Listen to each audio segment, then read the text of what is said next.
180 জন সৈনিক ছিলেন, মাত্র 32 জনকে উদ্ধার করা গিয়েছে, বাকিদের কোনো খোঁজ পাওয়া যাচ্ছে না। সেই মুহূর্তের ছবি দেখছেন যখন আমেরিকান সাবমেরিন থেকে পরপর দুটো টর্পেডো ছোড়া হচ্ছে এবং তারপরই এই যুদ্ধজাহাজ, যেটা সম্পূর্ণ ইরানি প্রযুক্তিতে তৈরি হয়েছিল, নিজস্ব ইরানের এই রণতরী, সেটাকে সলিল সমাধি ঘটানো হলো।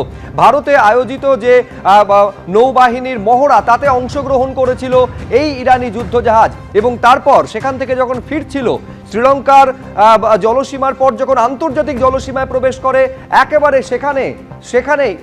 সেখানে টর্পেডো মেরে একেবারে সলিল সমাধি ঘটানো হয় আমেরিকার তরফে। শ্রীলঙ্কার গল থেকে 74 কিলোমিটার দূরে এই ঘটনা ঘটেছে। এটা সেই মুহূর্তের ছবি দেখছেন যখন আমেরিকার সাবমেরিন একেবারে পরপর দুটো টর্পেডো নিক্ষেপ করে ডুবিয়ে দিল ইরানি রণতরীকে।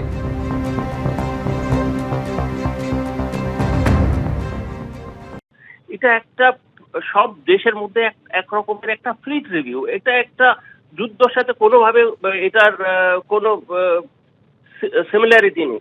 এটা একটা ফ্রেন্ডলি পোস্টারিং এর জন্য এসেছিল ভারতে।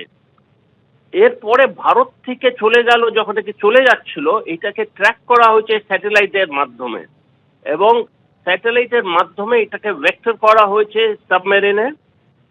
এটা পুরোই মার্কিন যুক্তরাষ্ট্র। আর তারপরে যেই মাত্র শ্রীলঙ্কার টেরিটোরিয়াল ওয়াটার্স থেকে বেরিয়ে গেছে ইন্টারন্যাশনাল ওয়াটারে, সেখানে থেকে সাবমেরিন থেকে এটাকে টর্পেডো দিয়ে এটাকে ধ্বংস করা হয়েছে আজ ভোরবেলায়। তো প্রায় 180 জনের এটার মধ্যে ক্রু ছিল। 70 জন এখনো ওদের বাঁচানো গেছে, কিন্তু বাকি 100 জন এখনো এদের সন্ধান পাওয়া যায়নি। পরিবর্তন যাত্রায় আগামীকালই রাজ্যে বিজেপির একাধিক কেন্দ্রীয় নেতা তারা উপস্থিত থাকবেন। খড়গপুরে পরিবর্তন যাত্রা কর্মসূচিতে কেন্দ্রীয় মন্ত্রী গিরিরাজ সিং থাকবেন। বসিরহাটে পরিবর্তন যাত্রায় উত্তরাখণ্ডের মুখ্যমন্ত্রী পুষ্কর সিং ধামি তিনি উপস্থিত থাকবেন। আসানসোলে পরিবর্তন যাত্রায় ঝাড়খণ্ডের প্রাক্তন মুখ্যমন্ত্রী অর্জুন মুন্ডা থাকবেন। কোচবিহারে থাকবেন কেন্দ্রীয় মন্ত্রী জিতিন প্রসাদ, আর রায়গঞ্জে থাকবেন মধ্যপ্রদেশের মন্ত্রী সাবিত্রী ঠাকুর।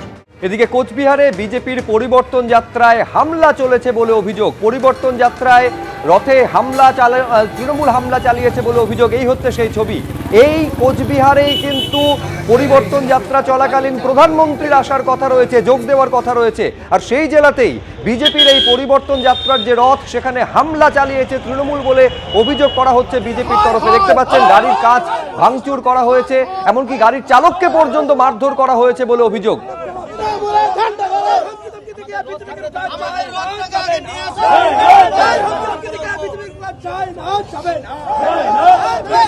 আগামীকাল থেকে শুরু হচ্ছে বিজেপির পরিবর্তন রথযাত্রা এবং সেই উপলক্ষে রথ যখন কোচবিহারে আসছিল, সেই সময় মহিষবাথান এলাকায় বিজেপির এই রথের ওপর হামলা চালানোর অভিযোগ ওঠে তৃণমূলের বিরুদ্ধে। সামনের যে কাজ, সেই কাজ ভেঙে দেওয়া হয় এবং চালককেও মারধর করা হয় বলে এমনটাই অভিযোগ করা হয়েছে বিজেপির পক্ষ থেকে। ঘটনাকে কেন্দ্র করে উত্তেজনা ছড়িয়েছে।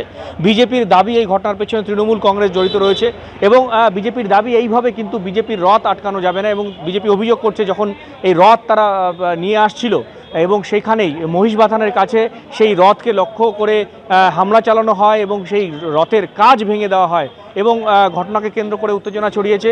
ইতিমধ্যেই পুন্ডিবাড়িতে কিন্তু বিজেপির পক্ষ থেকে এই ঘটনার প্রতিবাদে পথ অবরোধ করা হয়েছে স্থানীয় বিধায়ক সুকুমার রায়ের নেতৃত্বে। সব মিলিয়ে রথযাত্রার ঠিক আগের মুহূর্তে কোচবিহার এই ঘটনাকে কেন্দ্র করে উত্তেজনা। তৃণমূলের বিরুদ্ধে অভিযোগ উঠছে, যদিও সব অভিযোগ অস্বীকার করেছে শাসক দল। ক্যামেরায় শুভ সাহার সঙ্গে শুভেন্দু ভট্টাচার্য, এবিপি আনন্দ, কোচবিহার। আজকে গাড়িটা আসতেছিল, শুধু এই থাকবে এক জায়গায়, সেই রাস্তা ছিল, কেউ ছিল না। সেইখানে 7-8 জন সায়নদীপকে আসে তৃণমূলের যুব কংগ্রেসের, ওর নেতৃত্বে মোটরসাইকেল বোলেরোর সামনে নিয়ে এসে গাড়িটা ভাঙচুর করছে। আরে কালকে তোরে থাক সামনাসামনি ক্ষমতা থাকলে, কালকে যদি থাক সামনে থাক, কালকে যদি ক্ষমতা থাকে, আজকে পুণ্যবাড়িতে হয় তোদের ক্ষমতা থাকলে। যদি এরপরে যদি কালকে যদি খালে রাতের যদি বাধা দেওয়ার চেষ্টা করে, তার জন্য কর্মীরা যা করার তাই করবে। এবিপি আনন্দ, এগিয়ে থাকে, এগিয়ে রাখে।